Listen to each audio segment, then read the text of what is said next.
I'm actually quite surprised that I'm a street pastor. I thought it would be the last thing on earth I would do for a few reasons. One is I have fairly intense arthritis in my ankles. I'm a homebody, love home and I love sleep. I think probably everyone's in that camp. It's just something I would have thought I could never go without sleep. And the other reason is because I did not have a heart for people who were drunk, perhaps even foolish, if you will, making decisions that got themselves into trouble. Found them irritating.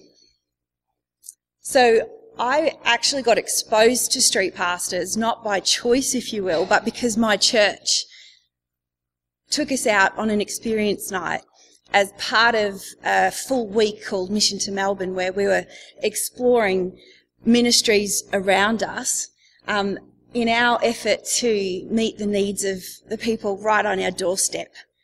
And so street pastors was a mandatory part of that week, so I had to go along. And what happened next really surprised me. When we got out on the street, firstly, sleep wasn't an issue. I can't explain why. It just wasn't an issue. It was irrational. And then when I was looking out, what I saw was a whole sea of people who were hurting, and it all looked different to me. And something happened inside where I had compassion for them in a way I never thought I would. Then something else happened that took me in a bit of a different path with how I saw it, because after I'd gone out on that first night, I decided that I wanted to get involved. So I took steps towards that, started doing some training and was keen. And then some work that I've been doing for a long time, for years, with survivors of human trafficking, had put me in a situation where I'd heard some stories from survivors that made me had an emotional reaction that changed how I thought about street pastors. I heard stories directly from the mouths of people who had experienced so much injustice and horrific, vile scenarios that I got so enraged with anger at the injustice in the world that when I thought about street pastors again, I thought, I don't really know if that's what I want to do anymore. Because they don't know, the people who go out and put themselves in this situation don't understand the kind of pressure that these group of people over here feel. And so what do I want to do, giving my time and effort to helping these people over here who have kind of got more of a choice about what they do? But because I had committed to it, and also my first response to it felt supernatural in that I didn't think I cared about these people. So because of that, I thought a little bit of discipline is probably in order. Just go out again because you've committed and you know what happened the first time. And then what happened next? The first night that I went out again after that, very early on in the night, we came across a girl, literally lifeless in a gutter, lined up against the gutter, covered in her own vomit, head down to toe. And she was just lying there she was alive, but she was just so lifeless and helpless is the word that struck me, because as I was looking at her, it's like all I could think of was the helplessness of her.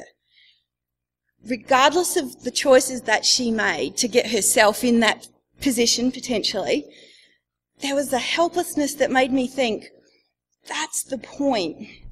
She maybe doesn't deserve help, you might argue, but the point is none of us do. And I built up this hierarchy in my mind without even realising what I'd done, that these people over here deserve help and these people don't. And when I was looking at her helpless, it was like, that's for all of us. We receive God's love when we didn't deserve it. And it's not about any one of us actually deserving mercy. God gave it to us when we were enemies of him. And that was definitely the case for myself. I've only become a Christian later in life, and I was an enemy of God, and yet he loved me. So as I was looking at her, it was like, okay, I get it. And little tools like a hairband was able to help somebody else keep her hair out of her face for when she vomited. Shortly after that, a couple of girls ran past us. David was in our team, and he was able to get their attention. One of the girls had bare feet, and she was running on the road where we know, because we picked so much broken glass up, that it was a really high chance that she was going to come across some broken glass, because we're not able to get it all the time. We just minimise it. He gave this pair of thongs to her, these flip-flops, and she was like, wow, why did you do that? Do you want some money for them? I'll pay you. And David says, no, we don't do this for money. We just want you to know that we care about you. And she was so confused. She couldn't get, but why would you? And then after that, her friend who was with her was wanting to know why we did what we did, what motivated us. And the girl was so excited about this. She said, when I get home, I'm never going to get rid of these flip-flops. This is the nicest thing anyone has done to us. And some of her other friends were across the road, and they got curious about what was going on and came over as well and started asking us questions and found out that we were Christians. And I know without a doubt that the next day there are at least a group of people who have a different perception of the church from what happened that night. And so finally, this all happened on the one night. Later now, 3:30 a.m, we find an older lady. She was probably maybe 50 or 60, by herself, quite out of it, sitting on a park bench that was away a little bit from everyone. She looked completely out of it, but she was upright. She's like... And we went up to her and asked her if we could help, and she wasn't very responsive. But eventually, as she got a little bit sicker and realised that she did need some help, we were able to find out that she didn't have money for a taxi home that night. And the trains had stopped, so she was basically going to be there until the wee hours of the morning to get a train. And as we talked to her, and here's where some of our tools, it wasn't long before she chucked, so we're able to actually give her a vomit bag. And then, and this is probably what struck her, I could tell that something changed in her, we cleaned her up because she started to show signs of embarrassment, that she'd lost her dignity. And when we showed that we didn't mind, that she was worth our care, and cleaned her up, she started to become, she told us a little bit more open. And then we realised it was going to take a little bit to get her home. It was going to go on for perhaps, I don't know how long, but long enough that she was cold.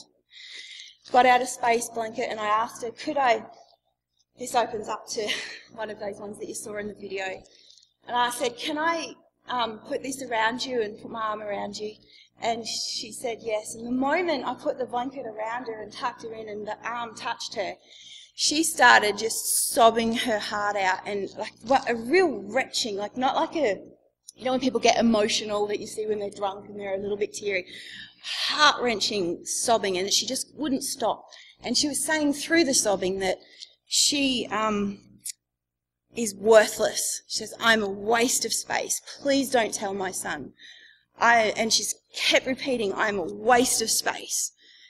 And through that night, as we bundled her in, we were able to get her a taxi home. That's a whole nother story. I will finish. Bundled her in with a blanket, warm, with her bottle of water. It's true about the lollipops. It helped her from seediness and continuing to vomit. It helped that stop. She just looked at us out of the cab, and she was just like, thank you. And she was confused, like, why? Why would people? Now, she's going to have a hard day the next day, but something will have disrupted her pattern of thinking that she's worthless. And hopefully, and we pray for her. That's part of it as well. We don't just then say goodbye. she will be prayed for as a result of that night.